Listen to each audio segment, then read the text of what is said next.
Cyril, si tu devais me résumer en une phrase les résultats de l'étude que vous avez récemment publiée sur l'entraînement ventilatoire, tu dirais quoi? En une phrase, je dirais que cette étude met en évidence la découverte d'une nouvelle dimension pour la performance dans les sports d'endurance, mais pas que. C'est-à-dire? C'est-à-dire, on peut dire qu'on était en 2D et maintenant on peut passer en 3D avec l'incorporation à la fois de l'entraînement ventilatoire et de la mise en place de stratégies ventilatoires, puisque la transposition des adaptations et de l'évolution de la capacité ventilatoire par l'entraînement ventilatoire se fait dans la performance avec l'adaptation et l'utilisation de diverses stratégies ventilatoires. Ok, on va revenir sur tout ça dans cette petite vidéo. Donc, ce que tu dis là, si je comprends bien, c'est que il y a l'aspect capacité, ce que ton corps il peut faire entre guillemets au repos, donc la taille de tes poumons, combien de force tu peux appliquer avec ton diaphragme. Mais si on veut que ces changements-là se transposent, déjà, ce qui est cool, c'est que on va voir avec Il y a ton des étude, changements. avec votre étude, c'est qu'il y a des changements. Hein, Voilà. pendant très longtemps, on a entendu que c'est des choses qui étaient innées, que tu avais ou tu n'avais pas et que on ne pouvait pas faire changer la capacité vitale, combien de volume tu peux accéder dans tes poumons ou la force de tes muscles respiratoires, mais c'est des choses que vous avez quantifiées et qu'on peut changer. Et en plus de ça, on peut les transcrire sur le terrain avec de meilleures performances concrètement, comme on va le voir. Euh, tu- pour revenir peut-être un petit peu en arrière, avant de parler de tout ça et de l'étude que vous avez récemment publiée, euh, comment comment est-ce que la majorité des gens abordent aujourd'hui l'entraînement en endurance? Et après, si tu peux rajouter cette perspective d'entraînement ventilatoire que tu explores depuis un petit moment. Ok. Alors, je vais te parler de deux disciplines que j'ai la naïveté de penser un petit peu connaître, qui sont le cyclisme sur route et le triathlon, enfin, les sports enchaînés, on va dire, ou on peut même la course à pied. Si on parle par exemple de cyclisme, on va beaucoup travailler sur de l'entraînement classique avec du volume, beaucoup de volume, euh, et on va dire séquencer les saisons en fonction des objectifs de chacun, en fonction si on est un cours de classique par exemple, comment on produit la saison, et après en fonction aussi des trois grands tours, puisque les équipes fonctionnent aussi comme ça. Là, on parle du World Tour. Et en triathlon, bah, c'est un peu pareil en fonction de si on fait de la distance olympique de la longue distance. Pareil, on va séquencer ces phases d'entraînement en fonction réellement de ces objectifs. Pourquoi pas aussi des paramètres environnementaux auxquels on va être exposé, ce qui est vrai dans le cyclisme, mais qui est beaucoup plus dans le triathlon, parce qu'on va se retrouver avec parfois alors c'est vrai dans le cyclisme aussi, mais pas trop sur le entre guillemets de World Tour, bien que début de saison, quand on va faire l'Australie ou les Émirats, on y est sujet.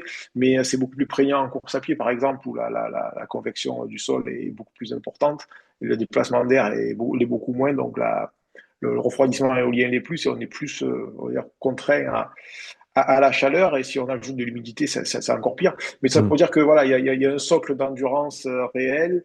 Il y a aussi une approche beaucoup plus maintenant de préparation physique générale, de musculation aussi qui est faite.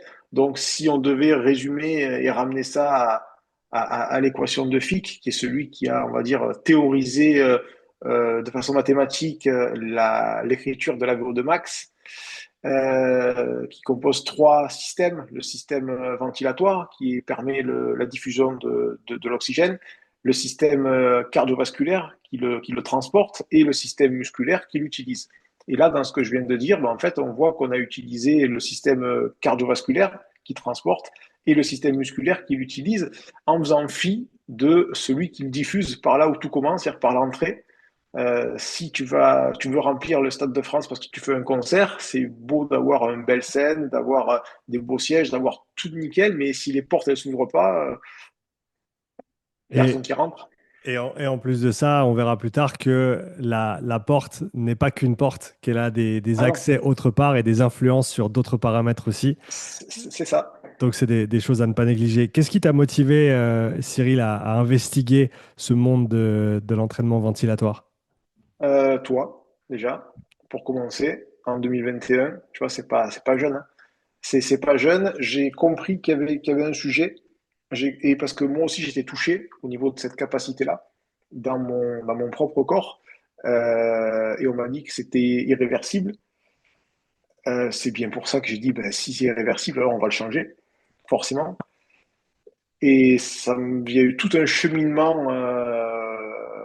de recherche, de travaux personnels, de travaux en collaboration avec des étudiants d'université en Australie pour tester les protocoles à la base, pour voir ce qu'il y avait à faire. Et puis quand j'ai vu qu'on allait vers des choses où on s'améliorait, puisque tout ce qu'on peut mesurer, on peut théoriquement l'améliorer. Du moins, on peut voir les incidences des, euh, des interventions que l'on y, que l'on y met dessus. Euh, voilà comme ça a commencé. Et parallèlement, toi, tu as fait ta formation que tu as mis en ligne en 2023, Mm. c'est ça? Mm. Ça peut-être le mois de mai ou un truc comme ça, 2023. Et quand je l'ai vu, je me suis dit, il faut que j'aille vraiment du côté. Déjà, j'avais senti qu'il y avait un côté entraînement que tu as traité. Toi, tu as traité le côté physiologie générale, comment fonctionne le système ventilatoire. Et c'est très, très, très bien fait. Et je ne le dis pas par Merci. flagornerie. J'invite vraiment, si des gens se disent à la fin de cet enregistrement, de ce podcast, comment on peut faire pour comment on peut mettre en place quelque chose, ben déjà, prenez la formation de Sean et comprenez déjà ce qu'il dit. Et déjà, c'est à mon avis un des prérequis pour pouvoir aller plus loin. Parce que sans ça, vous n'avez pas beaucoup de chances d'aller plus loin, même aucune. Donc, il y a le côté capacitaire de l'entraînement de la ventilation et j'ai tout de suite compris qu'il y aurait un côté de stratégie, c'est comment on l'utilise. Et je suis allé vraiment de ce côté-là, aussi parce que je monitore presque tous les jours des athlètes sur des exercices, sur des profilages et que j'avais une quantité de données énorme sur laquelle j'avais pas vraiment de. on- Ça faisait beaucoup de données sur lesquelles on n'influait pas et je me disais si on arrive à influer ces valeurs quand même qui sont les plus importantes, dans quelle mesure va on peut influencer par exemple un volume courant ou une fréquence en fonction de la stochasticité de l'effort qu'on va faire, en fonction de sa modalité, en fonction de ce qu'on doit faire après, en fonction de la durée depuis combien on le fait. Et tout ça, ça a conduit à ce cheminement et jusqu'à cette étude. Mm. Et donc, c'est ça, c'est ce qui est vraiment chouette avec ce papier que vous avez publié, c'est que c'est une étude, c'est structuré comme une étude, mais c'est vraiment Mais c'est pas une étude en fait. les résultats de terrain, c'est ça. C'est C'est un ça. suivi de résultats de terrain, comme tu l'as dit, tu monitores tous les jours, deux, trois fois par jour, des fois plus, avec toutes les données que ça implique, avec toutes les mesures que ça implique, ventilatoires et autres. Et en gros, dans cette étude, vous partagez les résultats que tu as eus sur, c'est quoi, sur 10 mois, c'est ça? Sur 11 mois, 48 11 semaines mois. à date où on a arrêté l'étude. En fait, on dit, on ne sait pas une étude à proprement dit, comme vous Hmm. pourrez trouver, randomisée, contrôlée, en double aveugle. Non, non, pas du tout. Nous, c'est vraiment, en fait, c'est plus une observation de terrain à données répétées, tout Hmm. simplement. En fait, on a astreint des athlètes professionnels à un entraînement ventilatoire et on a mesuré tous les jours pour certains paramètres et 3 4 fois par semaine pour d'autres, ce qui se passait, tant au niveau de l'entraînement, de résultats de l'entraînement, que le résultat des tests de capacité. Et tous les mois, entre 3 semaines et un mois, j'avais des monitorings. Mais c'est ça, en fait, qui fait la différence, où je pouvais vérifier les mesures statiques que j'avais observées avec des données dynamiques des monitorings, où on pouvait réorienter l'entraînement ventilatoire et où on pouvait restructurer, fabriquer des stratégies individuelles. C'est comme ça qu'on a créé le volume courant idéal, la fréquence ventilatoire idéale, Hmm. etc., etc., etc. Ça a été un cheminement et tous les jours, en fait, chaque monitoring est une source d'apprentissage. Ouais, c'est ça. C'est comme, en gros, on parle souvent, j'aime bien parler comme ça des tests. On pense, ah, il faut faire un test pour apprendre quelque chose, mais en fait, chaque séance d'entraînement, tant que tu quantifies quelque chose ou que tu observes quelque chose, c'est un test en soi.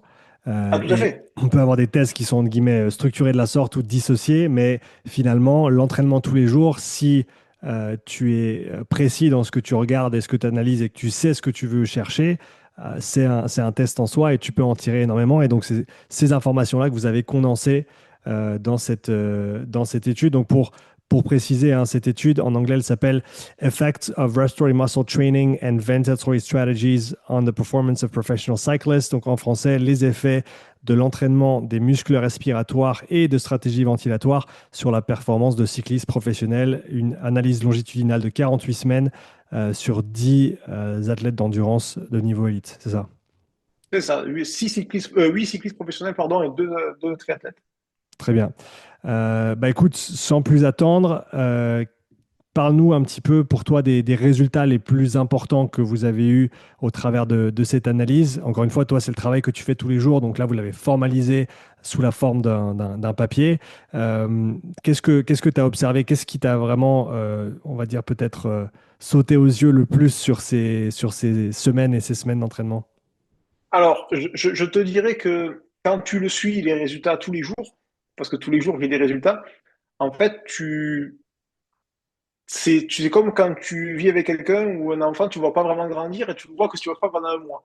Et en fait, c'est quand tu superposes les résultats et que tu vois mensuellement les 10 derniers mois, tu dis, ah ouais, quand même. Hmm. Tu dis, deux choses, je dissocie deux choses. C'est l'évolution de la capacité ventilatoire qui est un proxy de l'amélioration de ce qu'un athlète peut faire en statique, Hmm. mais qui n'est pas pour autant gage qu'en dynamique, il fasse la même chose ou qu'il ne fasse pas mieux. Hmm. En général, il peut faire mieux. Mais euh, un athlète, son but, c'est pas d'avoir une meilleure capacité ventilatoire en soi, si ça s'arrête là. Lui, son but, c'est d'être plus performant dans son sport. Donc, si on parle de cyclisme ou de n'importe quel sport, c'est de produire en fait un mouvement, une énergie. En cyclisme, ça va être des watts. Et ce qui va être intéressant, lui, son but, c'est de produire plus de watts plus longtemps. Voilà, c'est plus de watts plus longtemps ou de tenir ce qu'il avait là plus longtemps. Mais dans tous les cas, la notion de durabilité, c'est la plus prégnante. La notion de durabilité est souvent, notamment dans le cyclisme, ça va être d'être fort à la fin. Oui, parce que c'est bien d'être fort au début, mais ça dure 4 heures et il faut aller gagner après. D'être fort à la fin. Et on se rend bien compte que le prisme seul par lequel on pourrait imaginer le marqueur de la performance à l'aide de la VO2 max est trop réducteur. Et dans un sport où on répète les efforts, on se rend bien compte que le coût énergétique va pas supplanter la VO2 max, mais va être presque le troisième pied du tabouret. Hmm. Ouais, parce que si tu peux pas t'alimenter assez, si tu peux pas avoir les ressources en gros pour alimenter ton effort, t'as beau avoir le plus gros moteur, si ton réservoir il est vide, c'est fini. C'est ça. Et ce coût énergétique, c'est ce qui va revenir de façon bah, permanente dans les résultats de l'étude, c'est-à-dire qu'on va, pour une consommation de ventilation minute, donc ce qu'on appelle le volume total, c'est-à-dire qui est le produit de la fréquence ventilatoire par le volume courant, avec un volume d'air égal, on va produire plus de watts. Ouais, ce qui est assez dingue quand même, parce qu'on nous a toujours dit que c'est des choses qu'on ne pouvait pas changer, en tout cas pas via la ventilation, pas via la respiration, mais les données que vous avez collectées pointent dans une autre direction. Donc parle-nous déjà un petit peu des changements en termes de capacité. Donc quand je dis capacité, on parle par exemple du volume pulmonaire, hein, qu'on peut mesurer via un test de spirométrie. Un autre test qu'on connaît, c'est maintenant qui s'appelle le S-index, hein, qui est la Tout à force fait. inspiratoire au niveau du diaphragme, qui se mesure en centimètres de H2O. Donc, parle-nous un petit peu des résultats que vous avez pu noter sur notamment ces deux paramètres chez les cyclistes qui faisaient partie de l'étude. Alors, en gros, on avait, alors là je reprends aussi l'étude, je n'ai pas tous les chiffres par cœur, enfin une partie, mais quand même pas tous, parce qu'il y en a beaucoup. Le FEV1 moyen était à 5 litres 09. FEV1, on le rappelle, C'est c'est le volume que tu peux expirer dans la première seconde. voilà, le volume forcé la première seconde. Euh, et à la fin de l'étude, alors à la fin de l'étude qui était au mois d'avril de cette année, c'est une étude qui est toute récente, et aujourd'hui le FEV1 a encore augmenté, Hmm. puisque je vais te le donner là aujourd'hui, en avril donc, à date de l'étude arrêtée, il était à 5,50, ce qui Donc, plus représentait 0,4 litres. plus 0,41 litres et 8% pour une valeur qui théoriquement n'est pas augmentée. qui ne peut pas être augmentée parce que c'est comme ça, c'est figé et on peut pas la bouger. Et toi, et ce qui est cool, c'est que et pour les gens qui sont intéressés, on mettra le lien de l'étude dans la description. Donc, allez télécharger l'étude, allez lire l'étude, partagez l'étude autour de vous, débattez, discutez de l'étude. Mais ce qui est cool, c'est qu'on voit le graphique et le suivi. Je crois chaque mois, tu as un point de données la moyenne du groupe et on voit que ça grimpe petit à petit, quoi. C'est pas juste un truc qui est sorti de nulle part. C'est une amélioration progressive avec le temps. Et comme tu l'as dit là, si en avril, elle avait monté de 0,4, ben aujourd'hui, elle a encore continué à monter. Ouais, aujourd'hui, on est presque à 0,5. OK, donc presque à 5,6. Ce On est qui, presque, ouais, on se rapproche de 10% d'amélioration, ce qui est énorme, hein. assez gigantesque. Pour donner un ordre d'idée, j'ai les chiffres en tête. Bon, ce ne sera pas sur ces pourcentages-là, mais en gros, si tu es je crois que c'est en dessous de 85% de la moyenne de population, tu es considéré comme pathologique au niveau asthmatique, non? C'est 85 le barème ou c'est en dessous? Tu parles des valeurs normatives? Ouais. Ben ça, par contre, je sais pas. Ce que je sais, je connais les 70% du rapport de Tiafoe, c'est-à-dire le FEV1 sur le FEV6. Mais Hmm. après, au niveau des valeurs normales, ben là, par contre, je t'avouerai que sur toute la partie qui est pas performance dans les valeurs normatives de capacité ventilatoire, ben, en fait, je n'en ai jamais vu. Ouais, bah oui, parce que tu bosses tu bosses avec le haut du tableau. Bon, on va laisser ça de côté. Ouais. Le haut du tableau, mais on se rend compte que c'est une vraie limitation. Et d'ailleurs, Hmm. l'étude le met bien à l'évidence. Il y a une vraie limitation des muscles ventilatoires et de la capacité ventilatoire Hmm. que l'on retrouve chez les athlètes d'endurance très entraînés notamment. Ouais, ouais. Bah, on Ah, revient on revient là-dessus juste après. Donc, on a parlé du FEV1, donc cette capacité d'expiration forcée, et tu mesures la première seconde où ils sont passés à 5,1 pour faire simple à 5,5. c'est ça. Voilà, donc plus 0,4, 8%. Parle-nous de la capacité totale maintenant. Donc le FEV6, qui est la capacité totale que l'on peut expirer en 6 secondes, là on est passé de 6 litres 12 à 6 litres 63. Et là, donc ça fait un demi-litre, Ouais. 0,51. Et ça fait 8% aussi. Ce qui est intéressant d'ailleurs, on se dit, euh, en fait, on a été assez équilibré à la fois dans le rapport que l'on va avoir de la force expiratoire et de la compliance totale, Mhm. puisque c'est deux choses qui se sont travaillées, sachant que cette étude n'a pas à proprement dit d'entraînement des muscles expiratoires Mhm. à proprement dit. C'est-à-dire qu'on ne Ouais. travaille qu'à résistance variable des muscles inspiratoires et avec l'isocapnie comme outil principal. Mais Mhm. on voit qu'avec des séances d'entraînement structurées en isocapnie, on peut travailler la force des muscles expiratoires, moins que si on avait un outil spécifique comme on peut avoir chez PowerBreeze, sans problème. Mais dans cette étude, il n'était pas intégré, Ouais. puisque je considérais que c'était moins discriminant et qu'il fallait commencer par autre chose. Ça a été un Mhm. parti pris, attention. Hein. Ouais, et c'est pas dit que tu reviennes sur ça plus tard ou que tu mettes en place des interventions expiratoires On spécifiques. commence. Ah non, non, Tu on commences, commence. ouais. On en a mis, bien sûr, on en a mis, bien sûr. Ok. Surtout pour ceux chez qui c'était discriminant, parce que Hmm. aujourd'hui, dans l'étude, il y a 10 athlètes, aujourd'hui, il y en a plus. Et si je vois un athlète qui a un rapport entre le FEV1 et le FEV6 à 0,83, 84, 85, je vais pouvoir on va dire, le driver avec simplement l'entraînement en isocapnie. Maintenant, si on commence à avoir du 0,78, 0,80, là, ouais, il va falloir faire isocapnie, plus une petite intégration légère de force expiratoire avec un outil à résistance non variable, parce qu'il n'existe pas Hmm. aujourd'hui. Ouais, donc là, tu parles vraiment de l'individualisation du travail ventilatoire, mais forcément, ça t'a pris des années pour mettre ça en application, voir comment ça fonctionne, voir quels sont les, Ah oui. les, les pourcentages, les paramètres qui ressortent, comment les ajuster au cas par cas. Comme tu me l'as dit tout à l'heure, je veux le ressortir maintenant parce que je pense que c'est le bon moment. Parle de ta perspective sur les personnes comme toi alors tu fais pas que ça, hein, mais des personnes qui comme toi aujourd'hui, se spécialise dans les stratégies et l'entraînement ventilatoire. Quelle est ta perspective sur ce corps de métier dans les années à venir, à ton avis? Ben, comme je te disais, alors je ne sais pas la terminologie qu'on accordera à ce métier, mais peu importe à la limite. Mais par contre, je pense que ça fait partie à part entière d'un poste qui sera dévolu, un ou plusieurs d'ailleurs, pour une équipe.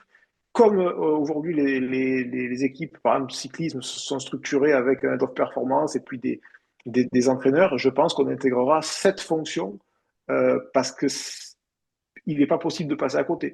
Et ce qui fera que ça sera intégré, ça sera qu'une première équipe le fait, le dit, parce qu'aujourd'hui ça ne se dit pas évidemment, puisque c'est encore anarchique, hein, on est sur des petites populations, toutes petites. Mais oui, je pense que dans les années futures, je ne vois pas comment ça pourrait pas être le cas, voilà, très Hmm. sincèrement. Hmm. Donc là, on a parlé de la capacité notamment expiratoire, de la capacité totale. Parle-nous maintenant des valeurs inspiratoires que tu as pu mesurer. Donc là, on s'appuie, comme tu l'as dit, sur un test qui s'appelle le S-index, C'est ça. que notre collègue Tomek a formalisé. C'est lui qui l'a formalisé ou ça existait déjà? Non, je pense que ça existait déjà, mais après, je ne veux pas Ouais. lui faire ombrage parce que si jamais c'est lui, voilà. Mais alors moi, je l'ai pris pour argent comptant. Comme la Hmm. machine elle me le proposait, j'ai trouvé que Oui. c'était une bonne chose. Ouais, donc C'était une. c'est un test qui est accessible avec les outils Power Breathe, la série K. Donc je crois qu'il y a le K3, K4, K5, c'est ça? C'est ça, c'est ça. Des outils un peu plus Sur- sur- avancés sur notamment les mesures et qui permettent de faire des entraînements à résistance variable, chose que, comme tu l'as dit avant, tu as utilisé dans ton approche. Et C'est donc, la clé d'ailleurs, hein, variable. variable, oui. On revient là-dessus juste après. Et donc, Tomek Kowalski, qui a publié pas mal de papiers là-dessus ces derniers temps, qui a publié une très bonne revue en avril dernier, un peu une vue d'ensemble de l'application de l'entraînement ventilatoire dans les sports d'endurance, qui ouvre une porte intéressante, à mon avis, pour ceux et celles qui sont encore sceptiques à cette idée. Parle justement, avant de parler des résultats, parle de l'importance de cet aspect variable de la résistance vis-à-vis de l'inspiration. En fait, c'est assez simple. Dès lors que l'on va commencer à avoir une capacité ventilatoire qui va se développer, on va augmenter la résistance qui va y être affairée, forcément. Et plus la résistance va augmenter, à un certain moment, on va être contraint par cette résistance parce qu'on va commencer à inspirer. Et là, c'est là qu'on a en fait la puissance respiratoire la plus forte. Et plus nos poumons se remplissent, et plus la pression va monter dans les poumons, et plus la différence avec l'extérieur va baisser, et moins on aura de force. Et on va se retrouver bloqué en milieu d'inspiration. Et on va se retrouver avec des demi-sollicitations. Au niveau volume, en Et gros, tu peux pas accéder à ton volume complet quand tu as une tout à résistance fait, qui est appliquée à la ventilation. Un tout à peu, fait. un peu comme si on disait, alors c'est pas le cas, mais pour un débutant peut-être c'est le cas, si on disait, en gros, plus tu mets une barre qui est lourde sur le dos à un débutant et moins bas il va descendre dans son squat. C'est un Ah, petit c'est peu sûr. ça. Alors, certes, on me dira, oui, mais avec l'entraînement, tu peux faire un full squat avec une charge maximale. Oui, d'accord. Mais pour la Là, non. ventilation, Là, non. voilà. Là, Pour la non. ventilation, c'est pas une question de niveau et d'entraînement. Ah, non. Dès que tu appliques une résistance, on va réduire le volume total qui est accessible. Tout à fait. C'est lié en fait ce qu'on appelle à l'équilibre des gradients de pression. En fait, tout a tendance à s'équilibrer et comme les pressions. euh, et c'est l'inverse que l'on a avec un poumon plein, par exemple.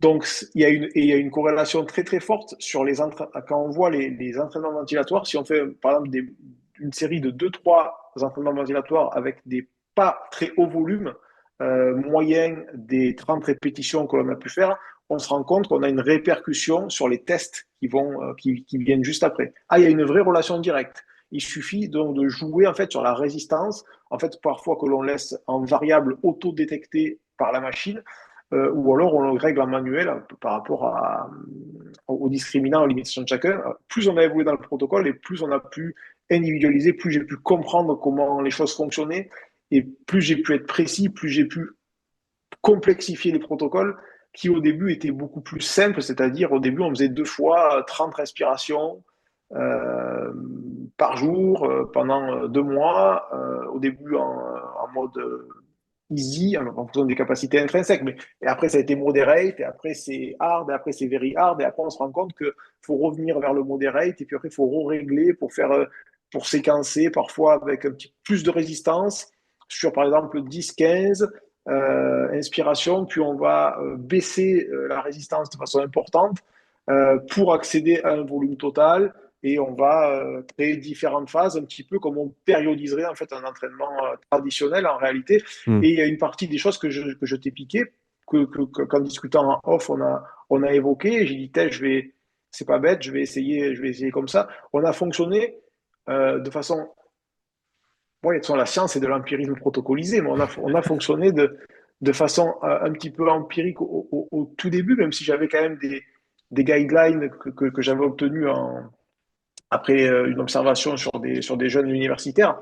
Euh, mais transposer une population d'athlètes professionnels, c'est différent. Hmm. D'ailleurs, je les remercie de m'avoir fait confiance, de me faire confiance sur quelque chose dont ils n'ont pas de retour, pour lesquels la plupart du temps on leur dit pas forcément grand-chose, on les encourage pas forcément non plus à le faire, ce qui est assez paradoxal d'ailleurs, mais ce qui est encore plus paradoxal, c'est l'adhésion qu'ils ont à ce protocole, parce que tout de suite ils ressentent des bienfaits, tout de suite Hmm.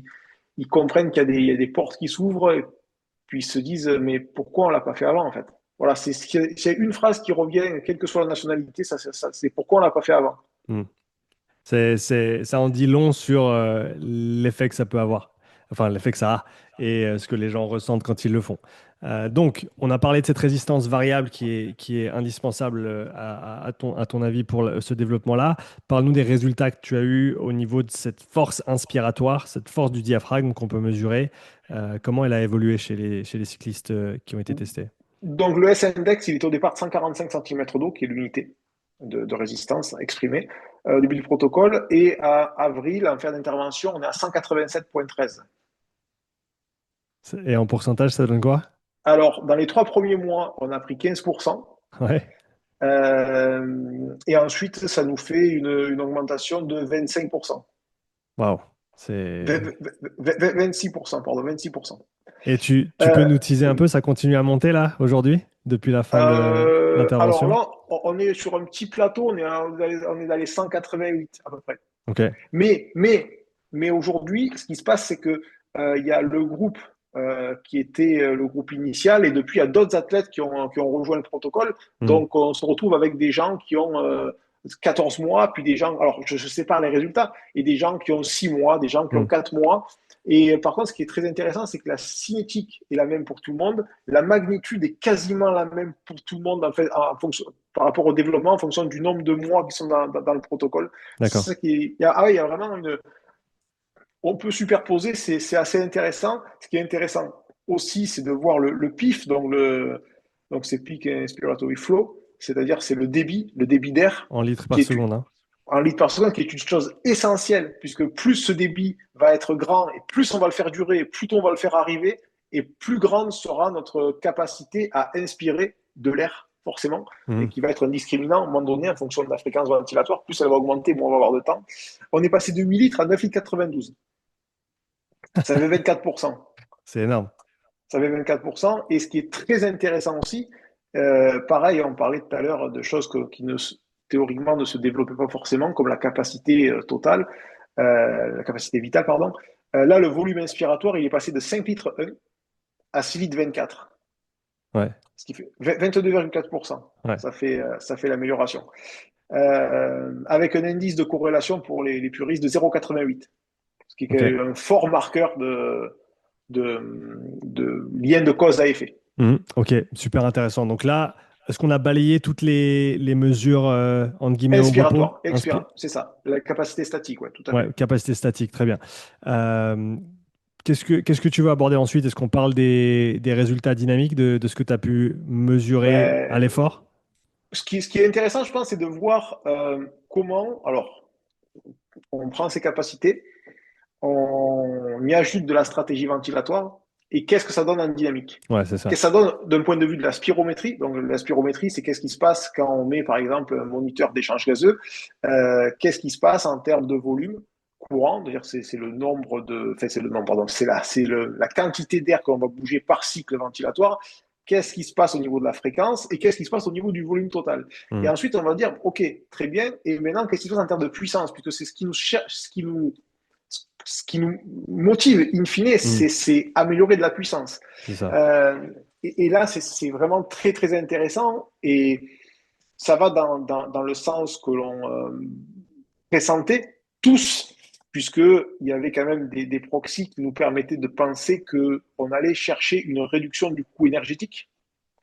On comprend et on connaît des phénomènes physiologiques identifiés, comme le métaboréflexe, donc le réflexe métabolique ventilatoire. Tu veux on en a déjà parlé, mais est-ce on redit ce que c'est ou pas? Ouais, rapidement, une phrase pour que les gens aient la ref, mais allez écouter le podcast de 2h30 que j'ai fait avec Cyril en début d'année ou en fin d'année dernière. Je crois que ça fait même un peu Ouais, plus longtemps que ça. c'était décembre, ouais, c'était décembre. Décembre, bah, allez écouter ce podcast si vous voulez plus de détails, mais en gros, oui, tu peux l'expliquer rapidement. Ouais.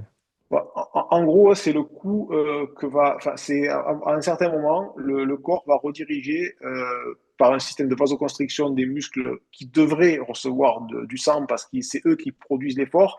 Ils vont se vasoconstruire, qu'on appelle une vasoconstriction sympathique, pour aller redistribuer le sang vers le diaphragme et le système ventilatoire parce que le corps a besoin de prioriser sa propre survie, c'est-à-dire amener de l'oxygène au cerveau et on va dire alimenter le cœur. C'est vraiment voilà, quand on est dans une phase assez élevée en termes de sollicitation, qu'il y a une fatigue diaphragmatique qui va s'opérer, ce métaboréflexe va s'opérer et rediriger une partie donc, du sang qui servait justement à véhiculer de l'oxygène vers les muscles pour fabriquer de l'énergie, ben, ça va aller vers le système ventilatoire.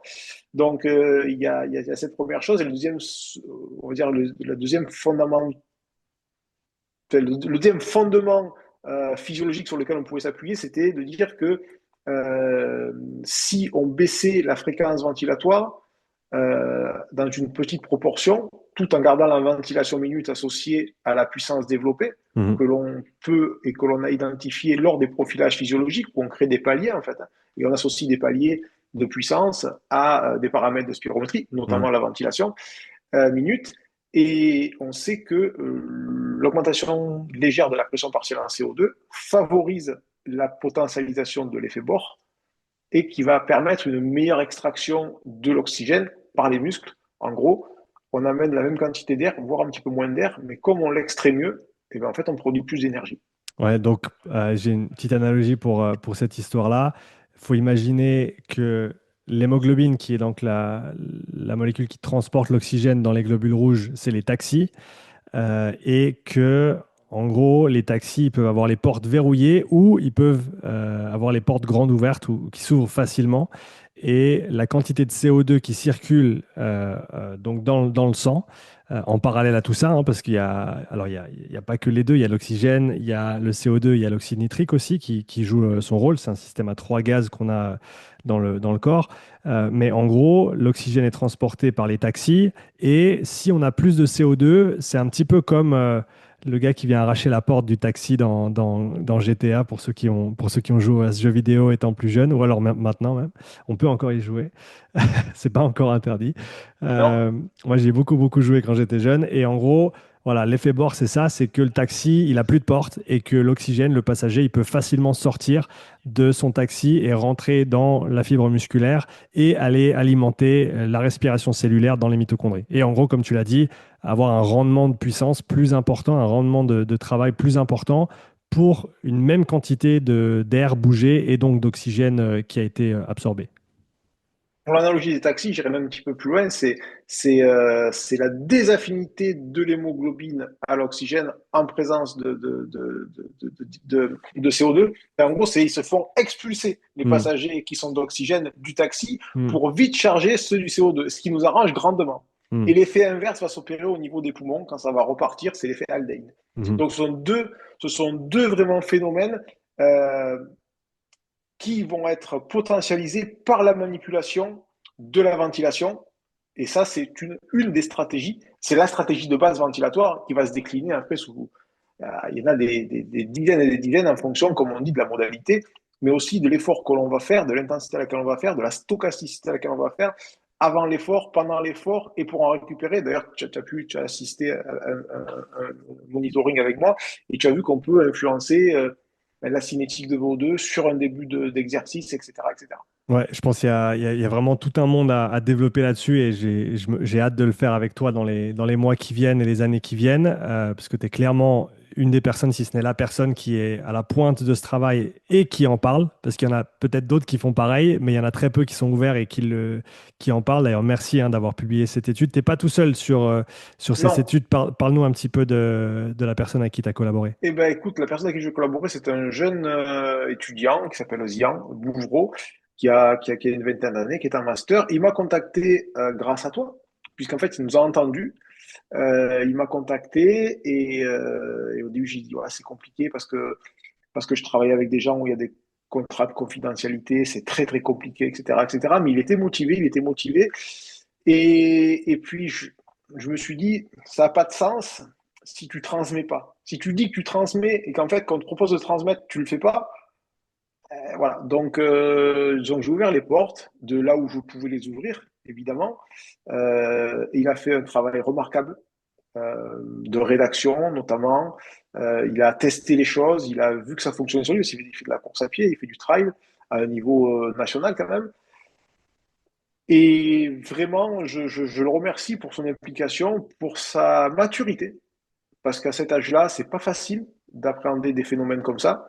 Il n'a pas été payé de son travail au niveau de son mémoire qu'il a rendu. Je dirais même qu'il a été cassé. L'étroitesse d'esprit de certains dans un continuum de personnes, il y a toujours des gens assez étroits d'esprit. Et quand on leur présente des choses qu'ils n'ont pas à leur connaissance et qu'ils ignorent, ils se sentent certainement peut-être outragés, je suppose, et ils n'ont pas d'autre moyen que de sanctionner par une note, franchement, je dirais, un petit peu indigne.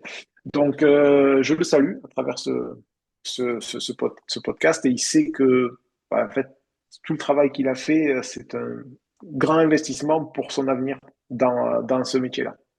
Ouais, absolument. Tu as bien fait t'as bien fait de le noter. Donc, on a parlé de cette stratégie de ventilation qui a plusieurs versants et on était sur le transfert des Tout à capacités, fait. entre guillemets, statiques sur les performances actives. Donc, parle-nous un petit peu de ce que tu as pu trouver. Ok, donc ce qu'on a fait, c'est on a fait un profilage physiologique en début de protocole et on va dire, en fin de protocole dans le dernier mois. Enfin, c'était même pas en fait, on a arrêté le protocole, mais il a pas fini, il continue toujours. Mais on essaye de faire deux, trois profilages par an, plus tous les monitorings. Les profilages, c'est bien parce que ça remet un petit peu on va dire, de structure et surtout de reproductibilité Mm. des données, alors que dans le monitoring, parfois, on peut avoir des choses qui vont changer, comme l'environnement, alors que là, on essaie vraiment d'avoir un environnement très, très contrôlé, alors que le monitoring, c'est plus un exercice que l'on va mesurer. Mm. Et là, ce qu'on a vraiment de notable, c'est le changement très net, par exemple, du volume courant que l'on va retrouver à VO2 max et aux différents seuils ventilatoires. Le seuil ventilatoire 2, qui est le seuil d'inadaptation ventilatoire, c'est le début de l'état instable, enfin, c'est le passage à l'état instable. Et le seuil d'adaptation ventilatoire, c'est le premier seuil.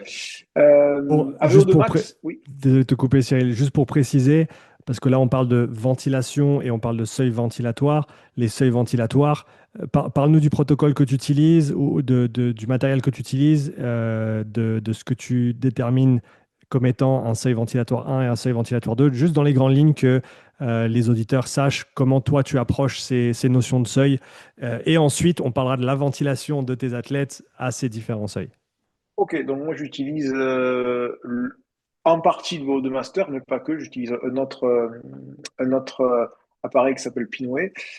Je fais des tests triangulaires incrémentaux où on va jusqu'à l'approche du premier palier, du premier seuil, pardon, avoir des. Alors, parce qu'on est sur des athlètes avec des puissances très très hautes. Et donc, si on fait un test traditionnel où on augmente de 25 watts toutes les 2 minutes, si on veut balayer tout, le test va être très très long, il va influencer aussi les résultats.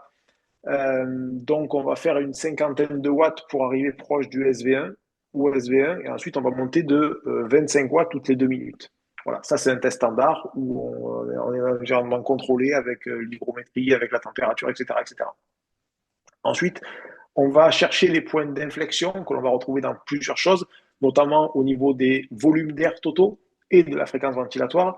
il va y avoir des décrochages marqués, comme sur les courbes de VO2. Mm. On va avoir un décrochage aussi marqué sur les équivalents en O2, notamment. On va avoir aussi, quand je l'utilise pas systématiquement, on va avoir aussi les seuils de lactatémie qui vont nous aider à, à identifier tout ça. En fait, pour trouver les seuils ventilatoires, il faut croiser plusieurs marqueurs pour arriver à le préciser, sachant on s'entête à déterminer avec précision des seuils qui eux-mêmes, par définition, sont une zone. C'est Ouais, ce qui est assez marrant. et sont dépendants des outils de mesure et du protocole que tu utilises. C'est ça. Et en plus, qui vont évoluer. Parce qu'ils vont Ouais, toujours, c'est qui pas évoluent statique. au sein d'une même séance. Et ça, on arrive à le monitorer. Par contre, c'est vraiment Mm. hyper intéressant. Mm. Donc, quand on a dit ça, par contre, vu qu'on utilise toujours la même méthode et le même outil, on va dire qu'on se trompe certainement toujours de la même façon. C'est Donc, ça. C'est reproductible. d'une certaine façon, on est juste. Euh, donc, ce qui était hyper intéressant de voir, c'est les volumes Mm. à chaque seuil. Donc, Et on va et voir. pardon, pour Oui, préciser encore une fois, tu parlais de volume courant avant, donc on est sur le volume d'air qui va être mobilisé, bougé à chaque respiration. c'est ça, c'est ça. Au seuil ventilatoire d'un, donc au SV1 ou VT1 pour le anglophone, on était à 2,65 litres, on est passé à 4,12. Donc, il bougeait 2,6 litres à peu près par respiration C'est ça, c'est ça. lorsqu'ils passaient leur premier seuil. Et aujourd'hui, avec tout le travail que tu as fait, non seulement sur leur capacité, mais aussi et surtout sur leur stratégie ventilatoire et leur capacité de moduler en fait la manière dont ils ventilent, dont ils respirent à Tout à l'effort, fait, ils sont montés à plus de 4 litres par respiration. tout à fait. Et Ça fait j'imagine, 55%. ouais, c'est énorme. Et j'imagine il y a un changement miroir dans l'autre sens de la fréquence ventilatoire Bien sûr. au premier seuil. Parce que ce qu'on va voir, c'est que les volumes d'air totaux, la ventilation minute, elle baisse Ah ouais. jusqu'au SV2. Elle baisse. Elle va augmenter un petit peu à VO2 max parce qu'on passe. Il faut bien comprendre que c'est. Il faut regarder le prisme de la performance sur un profilage de deux façons. Il y a ce qui se passe avant le SV2 et ce qui se passe après. Les enjeux ne Mhm, sont pas les mêmes. mhm, Dans un mhm. premier temps, on cherche à contenir la pression partielle en CO2, même à l'augmenter un petit peu, parce qu'on est dans un état d'équilibre. Au-dessus du SV2, on va chercher à l'évacuer beaucoup plus vite. Mhm. Donc, que la ventilation minute augmente, si la VO2 augmente, c'est tout à fait logique. Ouais, Par contre, pour une VO2 égale, on peut avoir une ventilation minute qui baisse en dessous de ces seuils. ouais. Si on a des stratégies qui vont avec. Ouais. Et là, donc, au SV1, donc, on était à 2,65, on passe à 4,12. Au SV2, on était à 3,65, on passe à 4,39. Ouais. Donc encore plus haut C'est- même que ce qu'on avait au premier seuil. Ouais, oui, ben, en général, d'ailleurs, c'est souvent lors d'un profilage, ce qu'on remarque, c'est que c'est sur le palier du SV2, ou proche du SV2, qu'on a le plus grand volume. Même chez les personnes qui n'ont pas de stratégie. Parce que Mhm. naturellement, ils vont vouloir. Au début, le pattern ventilatoire, c'est les gens ont un petit volume courant et une haute fréquence jusqu'au SV1. Et ensuite, la fréquence ventilatoire ne va pas changer du SV1 vers l'entrée dans le domaine, dans le heavy domaine, ne va pas trop changer lors de la, en Z3. Et c'est le volume courant qui va commencer à monter, à monter, à monter pour arriver à son paroxysme proche du SV2. Et à partir de là, il va y avoir un décrochage. Alors, en fonction de leur, on va dire, endurance des muscles ventilatoires, il peut être juste un petit peu avant, mais c'est là qu'il va y avoir une vraie augmentation de la fréquence ventilatoire, puisque là, à partir de là, on est dans un déséquilibre, il faut éliminer le CO2, et la RF, Mhm. elle explose, et la ventilation minute, elle explose aussi, et en général, c'est dommage, mais le volume courant, ben, il tombe aussi, c'est logique, puisque si la RF monte, vu que c'est lié à une unité de temps, on a moins Mhm. de temps, on va retrouver néanmoins donc au SV2, on est donc à plus de 20% par rapport à l'origine. Mhm. Et à VO2 max, on était à 3,31 et on est passé à 3,91. Ça fait 18%. Donc, ils avaient presque à maintenir leur plus de 4 litres en moyenne hein, sur ton groupe. C'est vraiment l'enjeu. Ouais. C'est vraiment l'enjeu. C'est Mhm. vraiment l'enjeu. Puisque, Et, vas-y. et donc, comme tu l'as dit, en baissant, parce que là tu as parlé des volumes courants qui augmentent sur toute la durée du test, en gros, hein, de manière transversale. Forcément, pour des volumes qui vont être presque les mêmes, comme tu as dit, un peu plus bas au premier seuil, un peu plus haut en dessus. Euh, mais en gros, donc la fréquence respiratoire a aussi baissé de manière significative. À la baisse. Ça va être exactement la même magnitude, en fait. Alors, je ne vais pas dire de bêtises, je vais prendre la bonne ligne pour pas te Et, dire de bêtises. et je le La, rappelle, la- hein, l'étude est en lien, en accès libre dans la description. Allez la télécharger, allez lire les chiffres, lisez l'étude. C'est pour ça qu'elle est là. Vas-y. alors, au SV1, on était à 24 de fréquence ventilatoire, de RF. On est passé à 15,43. Mhm. Au SV2, on était à 47,43. On est passé à 38,39. Mhm. Je donne le décimal puisqu'elles y sont, je les ai devant Ouais, les yeux. Et à VO2, on était à 58,4. On est passé à 51,54. ouais, ok. Voilà, c'est des différences assez énormes, hein. Mhm. C'est des différences assez énormes. Et ce qui est très intéressant, c'est que c'est là que le corps est bien fait. Et ce que je disais dès le début, associer des ventilations minutes, donc des volumes totaux, à des puissances. Ça, Mhm. c'était vraiment la chose la plus importante et comprendre que sans manipulation, le corps s'autorégule tout seul. Donc, les arguments que certains pourraient opposer à dire oui, mais c'est dangereux de manipuler sa ventilation à cause des pressions que l'on pourrait changer, la pression partielle en CO2 par exemple. Non, non, le corps est très très bien fait. On va pas changer, on va changer de façon très très très minime. Et d'ailleurs, on voit, la ventilation va rester la même en fonction de la demande et de la réalité physiologique de l'endroit où on se trouve. On se retrouve, le SV1, on était avant l'intervention à 65 litres 6. Mhm. On passe à 63 litres 6. Mhm. Ça fait 3%. Ouais. C'est Donc ça, c'est le écart, volume d'air total qui était bougé par c'est ça, en une l'athlète. minute. En une Ouais, minute. en une minute. Au niveau scientifique, on considère que c'est une différence statistiquement non marquée. Donc, on considère Mhm. presque qu'elle n'existe pas, entre Mhm. guillemets. Au SV2, on est passé de 173 litres à 168 litres, donc 2,6% d'écart. Donc, on voit Ouais, que c'est assez proche en ouais. réalité. Et à VO2 max, on est passé de 193 litres pour une VO2 max à l'entrée d'un protocole de 90 à 200 litres pour une VO2 max sortie de protocole moyenne du groupe à 93 et 93,42 me semble-t-il. Mhm. Là, j'ai pas les chiffres, c'est de tête là, par Ouais, contre. ouais. C'est assez dingue quand même.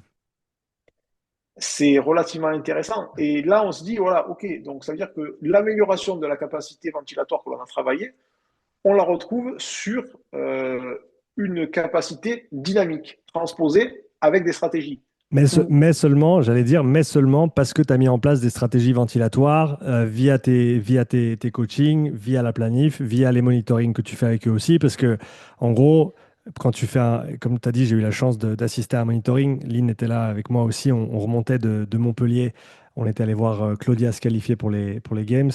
En gros, tu as un œil sur comment ton athlète respire durant toute la durée de la séance et tu lui donnes des conseils en temps réel et ensuite après les intervalles sur qu'est-ce qui peut améliorer, qu'est-ce qui peut changer. Donc c'est là vraiment on parle de stratégie ventilatoire, c'est vraiment comment tu respires à l'effort et ça c'est des choses qu'on peut travailler, que tu coaches et qui se doivent d'être prises en considération si on veut ce transfert entre la capacité au repos et la performance dynamique, on va dire.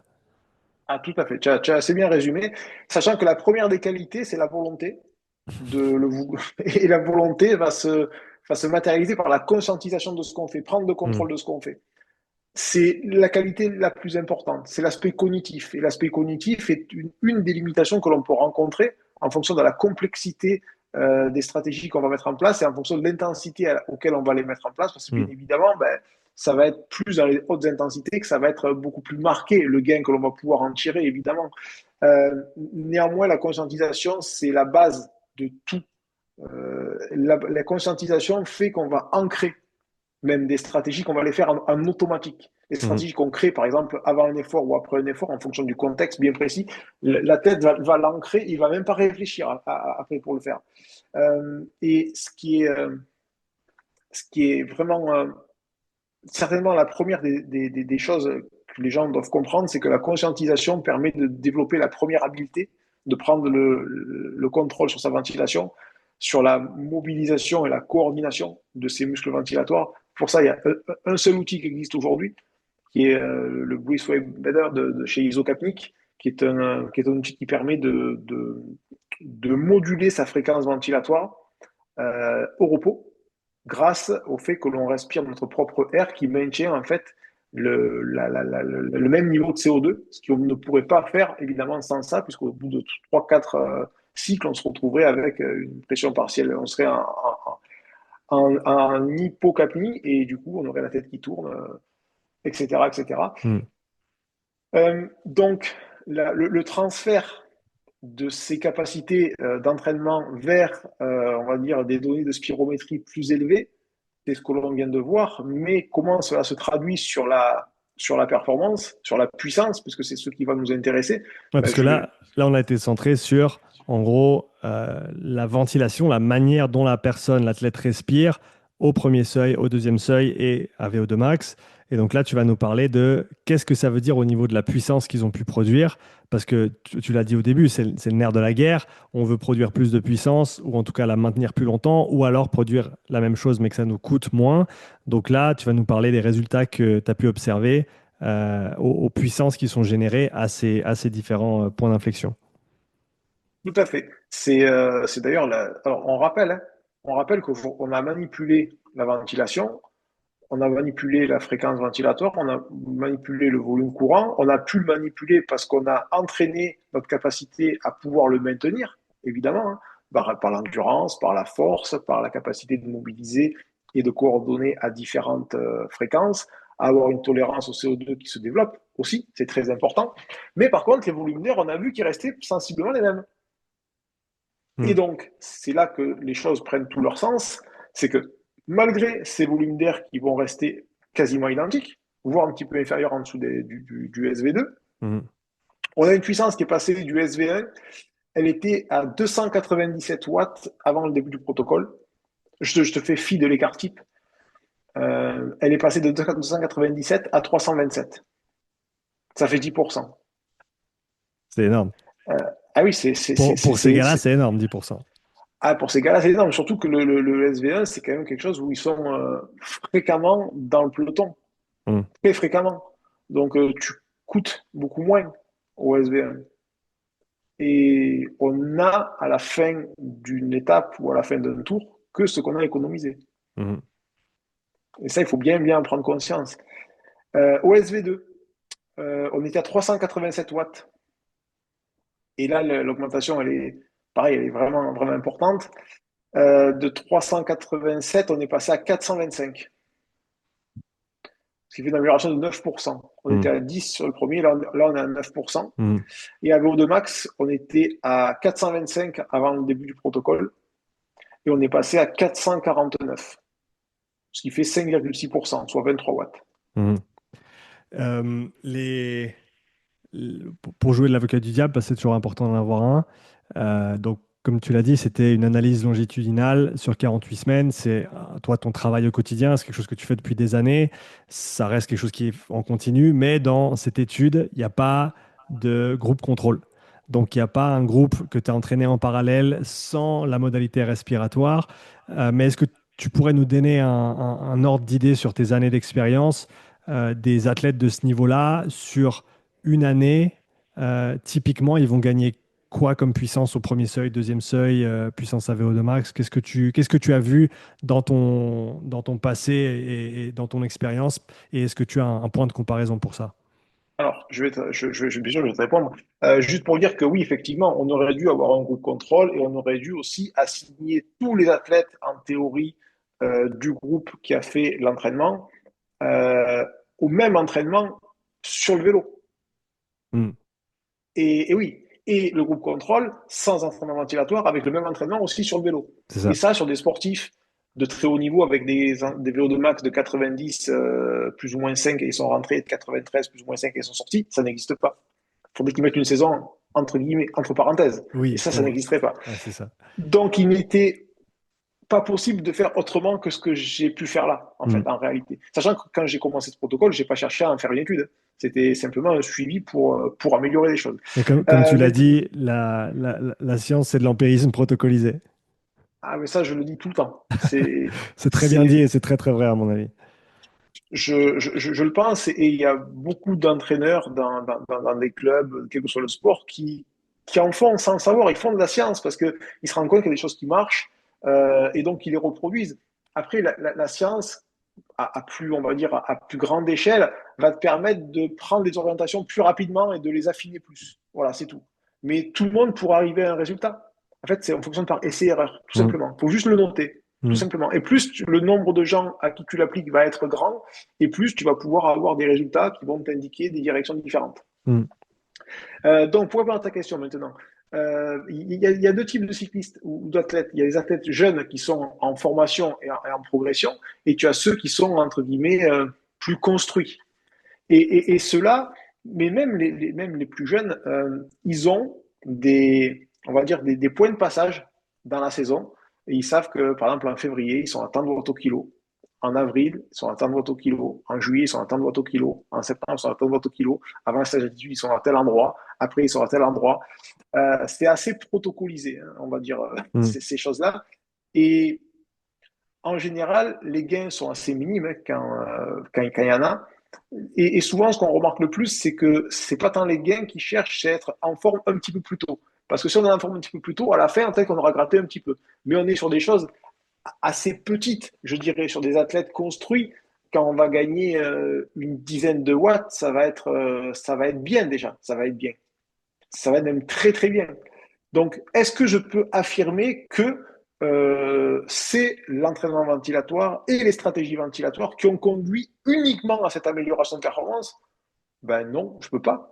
Je peux pas. Par contre, ce que je peux affirmer, c'est que pour les mêmes volumes d'air, on a plus de puissance.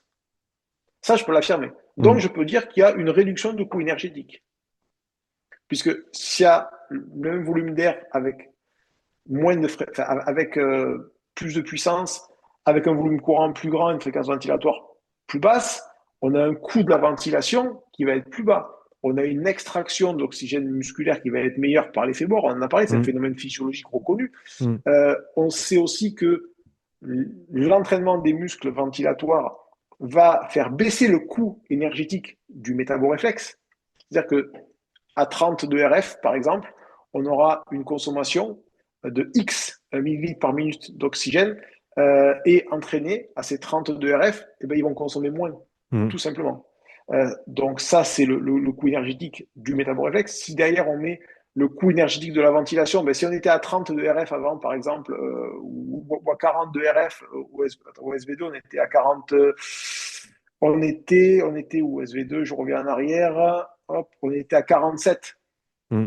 Et ben là, on va passer à 38. Ben c'est 9 RF, on les économise. C'est un coût en moins. C'est un Ouais. coût en moins. Ça, il faut le voir. On aurait pu voir les fréquences cardiaques associées aussi. Mais je ne l'ai pas mis parce que c'est aussi lié, notamment dans les monitorings, que l'on a en fonction vraiment de la température extérieure. Et là, ça va un petit peu plus influencer. Mais on a des RF, pareil, des RF qui tendent à baisser un petit peu au SV1 ou SV2 sensiblement égal et un petit peu plus haute à VO2 parfois, bien qu'on s'approche des FC max et en fonction de la saison, quand on va faire le profilage, la limitation pour la FC max, ça devient une limitation musculaire, du Mm. coup, parce que voilà. Et en fonction de là où est l'athlète dans sa phase athlétique, ça peut être un petit peu différent. Mm. Donc, je ne peux pas dire que ça vient que de là, mais je peux dire en tout cas que ça vient en partie de là. Que là, on a parlé des chiffres et des super résultats que tu as pu analyser sur les 10 mois, 11 mois d'intervention, ou les 11 mois d'analyse, on va dire, parce que comme on l'a dit, hein, cet entraînement, il continue, il ne s'est pas arrêté. Euh, Tes coureurs, ils en disent quoi? Quels mots ils utilisent pour décrire l'entraînement ventilatoire qu'ils font avec toi depuis plus d'une année pour certains maintenant? Alors, ils n'utilisent pas forcément un seul mot, mais je vais le résumer en un seul mot, et après je vais te dire vraiment ce qu'ils disent. Ils disent que c'est indispensable.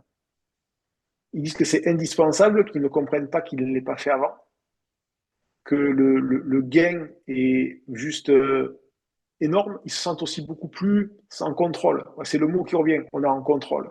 Vraiment, on est en contrôle. On a une baisse du RPE. On arrive à mentalement être beaucoup moins impacté par la soutenance de ces choses-là. On arrive à beaucoup moins subir, par exemple, les attaques. On arrive à beaucoup mieux aussi en récupérer avec les stratégies qu'on a faites. Et surtout, on a une baisse du RPE à l'effort, mais aussi on a une, une dilution de la charge mentale. Parce que moi, je vais leur demander, évidemment, dans chaque exercice, par exemple, tu as une série d'exercices à faire, de tenir tel RF, tel volume. Alors jusqu'à maintenant, on n'avait pas de retour visuel pour travailler de façon à tous les entraînements, hormis quand moi je les monitorais, sinon ils n'avaient pas de retour visuel. Là maintenant, on a un dispositif qui commence enfin, on va enfin pouvoir, on va dire, généraliser. Mais je leur demandais de compter leur RF. Donc, ils avaient dans les exercices, simple, à base de la puissance qu'il y avait à tenir, il y avait la RF qu'il fallait. Et je marquais, ça correspondait par exemple à X cycles toutes les 10 secondes ou toutes les 5 secondes. Mm. Donc, le fait d'avoir à compter et de découper leur série avec des stratégies à l'intérieur, ça leur permettait de faire passer le temps plus vite et de focaliser, de porter leur focus attentionnel sur autre chose. Mm. Et ça change aussi beaucoup pour eux. C'est super intéressant, ça me fait penser exactement alors pas exactement, mais très très proche de ce que je faisais quand je faisais du rameur indoor, qui est un sport, un des sports les plus ennuyeux à pratiquer parce que tu es sur ta machine, tu bouges pas et tu vois juste les mètres qui défilent beaucoup trop lentement sur ton moniteur, avec une douleur associée qui est infiniment croissante. Et une stratégie que j'avais pour rester bien ancré dans mon entraînement ou dans ma compétition, c'était compter mes cycles donc mes coups en fait sur le rameur. Je comptais jusqu'à 10. Et après, je reprenais à zéro, je recomptais jusqu'à 10. Et tout ce que j'essayais de faire, c'est me concentrer sur les 10 prochains coups, la qualité, la ventilation, le drive avec les jambes, la position technique. Et le fait de se focaliser sur compter sur ce petit laps de temps, et ben, comme tu l'as dit, ça t'enlève en fait cette charge mentale de penser trop loin. C'est vraiment un atout indispensable, à mon avis, pour l'aspect mental dans un effort qui est soutenu. Le focus attentionnel permet de détourner l'attention parce qu'elle va aller chercher, elle va aller de suite se focaliser sur la douleur, Mm, forcément. mm, C'est logique. Et je dis pas que c'est magique. Je dis que c'est une petite aide. C'est une petite aide. Et moi, j'essaye vraiment de la mettre, de lui faire prendre une plus grande place. Alors, c'est vrai qu'ils ont beaucoup de choses à penser. Il faut se concentrer sur la puissance, il faut se concentrer sur la cadence, il faut accessoirement un petit peu piloter le vélo, hein, parce qu'on n'est pas toujours tout seul, sachant que les cyclistes n'aiment pas trop l'entraîneur, les triathlètes beaucoup plus. Mais on va aussi devoir se concentrer sur sa RF, compter sa RF, mm. compter aussi, enfin, bien mobiliser l'ensemble on va dire de la plage de ventilation, sur laquelle on a pu découvrir aussi maintenant que le volume expiratoire de réserve est une chose qu'il faut manier avec discernement en fonction de ce qu'on fait, en fonction Mm. des RF que l'on fait, on va oui ou non ou pas l'utiliser parce que toujours chercher le plus grand volume courant possible, c'est pas toujours le mieux. Mais c'est-à-dire qu'on peut là encore on rentre dans des nuances très importantes qui ne sont pas encore dans cette étude, évidemment, mais que je vais publier avec Zian, parce qu'on est parti on est parti à se dire que l'on avait au moins peut-être 3-4 articles à publier qui vont se faire, enfin, qui vont se faire dans les prochains mois. C'est quand même beaucoup de matière à faire, hein. Mm. Ça, vraiment, c'est à la base, moi, c'est juste un constat, un relevé numérique. Mais il n'y a pas vraiment tout le travail derrière de stratégie à proprement dit que l'on a utilisé. On parle juste et on évoque le volume courant idéal en fonction des intensités et la fréquence ventilatoire idéale, parce que derrière, il y a un profil de performance ventilatoire qui est créé pour l'athlète, qui est ajusté. Euh, mais je me suis un petit peu éloigné de ce que je voulais dire. Oui, on parlait du focus attentionnel, mais oui, on se leur demande beaucoup. Et j'avoue que je suis très agréablement surpris de la façon dont ils sont répondeurs à cela. Et d'ailleurs, pour rebondir là-dessus, tu m'as dit que tu avais plusieurs coureurs qui avaient fait partie de cette analyse, qui font partie de ton groupe de personnes que tu encadres, et qui sont actuellement sur le Tour de France. Oui. Et tu m'as dit tout à l'heure que tu avais essayé de réduire un petit peu, en gros, leurs entraînements ventilatoires pour pas que ça leur prenne trop de temps, trop de place, trop d'énergie. Qu'est-ce qu'ils t'ont répondu en retour? C'était la première année. Faut savoir que quand on se met à faire de l'isocapnie, même si les gens qui nous écoutent achètent un, un ballon isocapnique et qui se mettent à en faire, ils vont sentir des bienfaits. Clairement, ils vont sentir des bienfaits. Tu fais ça le matin quand tu te lèves, même si tu fais de façon empirique, même si tu sais pas ce que tu fais, dès lors que tu prends un petit peu de temps pour toi et que tu penses à ce que tu fais pendant que tu le fais, voilà, tu te brosses les dents, tu penses que tu te brosses les dents. On est dans l'état de conscience. On est vraiment dans la conscientisation de ce qu'on fait. Euh, on va ressentir des bienfaits, vraiment des bienfaits. Et au début, avec les athlètes, quand il faut gérer les courses d'un jour, les tours, etc., etc., ça induit de la fatigue, il ne faut pas se mentir. Ben on ne sait pas trop où on va, et donc on décide de retirer des choses, forcément. Donc on retire l'entraînement inspiratoire en partie, on retire l'isocapnie en partie, on fait plus que des séances de récupération, de retour. Mais quand tu dis, ben, t'enlèves la séance du matin, on te dit non, non, non, non, la séance du matin, je veux absolument faire ma séance du matin, on fait une séance plus courte, fais ce que tu veux, trouve-nous ce que tu veux, mais, et c'est unanime, et c'est marrant parce que je leur dis pas qu'ils me disent ça entre eux pour pas les influencer, Hmm. et chacun va me dire ça. Et du coup, on crée des séances spécifiques pour les matins de course, en fonction du contexte de la course, on crée des séances d'échauffement pour les chronos, on crée des séances de retour au calme aussi, en fonction de l'effort qui a été fait. Et tout ça, on le module en fonction de sa fatigue, on échange et on revient aux fondamentaux. Euh, Écoute l'athlète, il te dira tout. Si tu commences par ça, même si tu n'as pas de grandes connaissances, tu vas beaucoup moins te tromper. Hmm. Ça, Euh, c'est un des fondamentaux de la performance et l'individualisation. ouais, c'est très très bien dit et je trouve ça fascinant que pour des athlètes de ce calibre-là, qui sont en plein milieu d'une compétition de plusieurs semaines, hein, c'est une des plus difficiles dans l'année, qu'ils voient un tel effet bénéfique qu'ils ne veulent pas lâcher cet entraînement, alors que concrètement, on pourrait se dire, et ça, euh, euh, Tomek l'a publié l'année dernière, si je ne me trompe pas, il a montré que l'entraînement ventilatoire, c'est une charge d'entraînement, ça a une charge d'entraînement Ah, mais associée c'est qui une vraie est, charge, oui. voilà, c'est ça, c'est que c'est de l'entraînement en plus, littéralement. Si tu fais une séance à RPE 6 pendant 10 minutes, ben, tu rajoutes 60 points de charge arbitraire sur C'est ta ça. journée d'entraînement. Tu peux pas juste le négliger, c'est pas gratuit, entre guillemets. Et donc, même dans ce contexte-là, même ces athlètes-là qui sont au milieu de leur compétition, ils disent non, moi je veux garder ça parce que je sens que ça me fait en gros plus de bien que cette charge supplémentaire que ça engendre. Tout à fait. Et tout à l'heure, je vais te rajouter quelque chose, petite anecdote que je t'ai pas dit tout à l'heure, c'est que je leur explique que ben, pour moi, la collecte de données qui me ramène en termes de tests, c'est un facteur d'amélioration de leur propre protocole Hmm. que je vais apporter à la fois à eux et dans la globalité, les tendances générales. Et je leur dis, si tu veux me faire, par exemple, quand tu as une étape un peu plus facile ou quoi que ce soit, un test inspiratoire et un test expiratoire après l'étape, ou le matin de l'étape, ou si tu veux me faire les deux, moi je recueille les données et ça me permet aussi de modéliser la fatigue et les effets de la fatigue sur les capacités statiques, puisqu'on ne peut pas les avoir dynamiques encore, Hmm. enfin, en partie maintenant. Et ils font. C'est ça qui est très intéressant, c'est qu'ils font. Alors peut-être pas à toutes les étapes, mais par exemple, je vais avoir, tu vois, un jour sur trois. Hmm. Et on a, ben oui, je peux te parler de l'incidence de la fatigue générale sur la capacité ventilatoire global. Alors tu vas dire, oui, mais quid de l'habileté à quand il fait le test? Ben, je te dirais plus ou moins la même que quand il les fait tous. Hmm. Donc, peu importe, on sait que maintenant que les capacités statiques sont une chose qu'il faut prendre en considération, mais non pas extrapoler comme une capacité réelle Hmm. de dynamique. Et la dynamique, on la sait que quand on la mesure. Voilà, Hmm. tout simplement. Mais c'est un proxy très intéressant.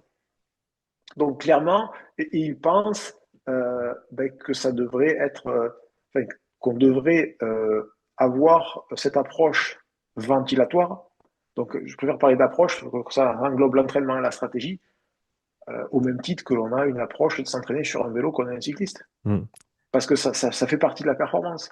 Compte tenu du temps imparti et du gain retrouvé, c'est certainement l'un des placements les plus opportuns que l'on peut faire quand on est sportif. Hmm. Clairement, clairement. On essaye de ne pas dépasser. Alors moi, j'essaie déjà que la charge mentale soit la moins haute possible, évidemment, parce que c'est, on va dire, pour moi, la condition sine qua non et surtout la condition qui permet de reproduire dans la durée, c'est-à-dire d'avoir une énergie mentale, c'est la base de tout. Mm. Et c'est pas assez pris en considération. Un peu plus maintenant, mais pas assez à mon sens. Donc pour ça, ben, on trouve différents subterfuges pour essayer que ça dure le moins longtemps possible. Mais il faut savoir que en moyenne, alors tout est décrit dans le protocole que l'on a fait, les durées, etc., etc. Mais on est entre une heure, ouais, 1h10 et 1h20, 1h30 par semaine, Mm. tout compris. Mm. Entraînement inspiratoire, expiratoire et les tests. Mm. Voilà. Mm. C'est, ça peut paraître beaucoup quand on le dit comme ça, mais si on le ramène de façon journalière, ça fait beaucoup moins. Et on est sur des athlètes qui font entre 20 et 30 heures par semaine d'entraînement. Et donc pour eux, quand tu leur parles d'une heure, ils te disent, au début, ils ne te croient pas, déjà. Mm. Ouais. Parce que ça ne paraît pas possible. Parce que là, on parle d'entraînement, on est en minutes. On est en Ouais. minutes, quoi. Ouais. Quand on peut arriver à faire 3 séances d'isocapnie par jour, par exemple. Mm. Mais il y en a une qui va durer 3 minutes le matin, et puis une autre qui va durer 4 minutes, et puis celle après la séance qui va durer 3 minutes. Mm. Donc au final, on a fait 10 minutes dans la journée. C'est euh, c'est peu. C'est peu en réalité pour ce type d'athlète-là, c'est peu, mais même pour toutes les personnes, même si chaque personne qui écoute ce podcast, ils essayent de faire, ne serait-ce que pour commencer, 3 minutes par jour, mais et 5 jours par semaine, ça sera déjà très bien. Mm. Déjà, ce Ouais, sera c'est du ça. temps Si. qui vont s'accorder à eux. Ouais, c'est ça. Et même quand on fait pas, en faire un petit peu, c'est toujours infiniment plus que. C'est Voilà. toujours le meilleur entraînement, celui qu'on n'a jamais fait. C'est Et ça. d'ailleurs, j'ai été obligé, et je t'en ai parlé, de faire créer une application spécifique pour l'entraînement ventilatoire pour pouvoir créer des vrais programmes qui arrivent tout seuls à l'écran où on ne doit pas changer la fréquence, Mm. etc., Mm. etc. Que moi je crée. On peut moduler le fait de le faire assis, de le faire debout. On peut moduler aussi le tempo, c'est-à-dire la durée de l'inspiration par rapport à l'expiration. Ça, on n'en a pas parlé, mais à partir d'une certaine fréquence ventilatoire et d'un certain domaine d'intensité, Mm. le temps d'inspiration va être a priorisé par rapport au temps d'expiration et ça va surtout se ressentir entre 35 et 40 RF quand on va s'approcher du domaine d'intensité sévère Mm. et du seuil ventilatoire. Donc ça, on va pouvoir aussi jouer dessus. Mais tout ça, ce sont des choses qui ont été ajoutées parce qu'au départ, j'avais pas cet outil-là. Mm. Et vas-y, C'est vas-y. c'est dire à quel point on est encore dans les balbutiements de tout ça. Alors toi, tu as déjà fait un énorme travail et tu as énormément avancé sur l'application pratique et concrète de ces méthodes. Mais c'est génial de voir que tu n'as pas juste ouvert une porte. Je crois que tu l'as enfoncée propre en ordre et tu as continué à courir. Je me réjouis en tout cas de voir tout ce que tu vas faire et tout ce que vous allez publier encore dans les mois et les années qui viennent. Parce que comme tu as dit, là, ce que tu as publié, c'est la partie émergée de l'iceberg et il y a encore du matos. Et en plus de ça, il y a encore plein de choses à découvrir parce que Ah oui, c'est pas comme si tu avais fait le tour de la question et tu vas certainement continuer à découvrir des choses dans les prochaines années avec l'application quotidienne de ces idées. tu te rappelles ce que je t'avais dit quand on était, je sais pas quand je te l'ai dit parce qu'on échange souvent. Mm. Je t'ai dit, il y a deux sortes de données qu'on lit. Il y a celles qui viennent conforter ce qu'on sait et celles qu'on comprend pas encore, qui nous arrangent pas, mais qu'on comprend pas encore. Et c'est ce qui est challengeant, c'est que de leur donner du sens. Et on leur donne du sens ben, en collectant d'autres qui vont ressembler à celles-là. Et puis on va arriver par analogie à comprendre enfin vers où la direction nous mène. Et puis on va dire, OK, ça veut dire ça, donc on va retester là-dessus. C'est de l'empirisme protocolisé. Vraiment, Mm.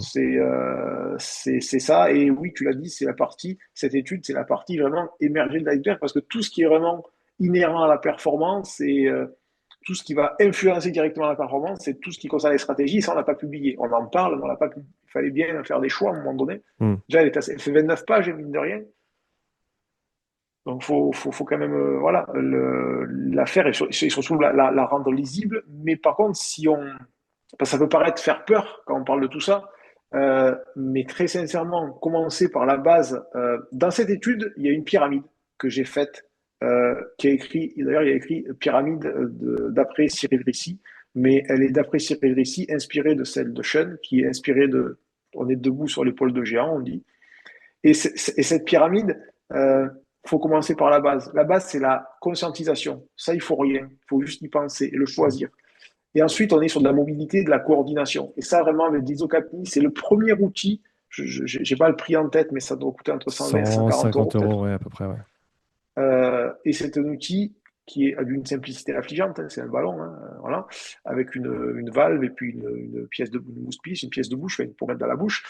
Euh, et c'est d'une puissance étonnante. Alors, évidemment, derrière, il faut avoir des protocoles, mais si on n'a pas de protocole bien spécifique, déjà de suivre une cadence qui est par l'application qui est faite par le fabricant, par Huawei, déjà les personnes vont trouver des bénéfices dans tous les cas. Mm. Et puis, il ne faut pas vouloir tout de suite arriver au sommet de l'optimisation avec cette pratique-là. Il faut d'abord commencer par les fondamentaux.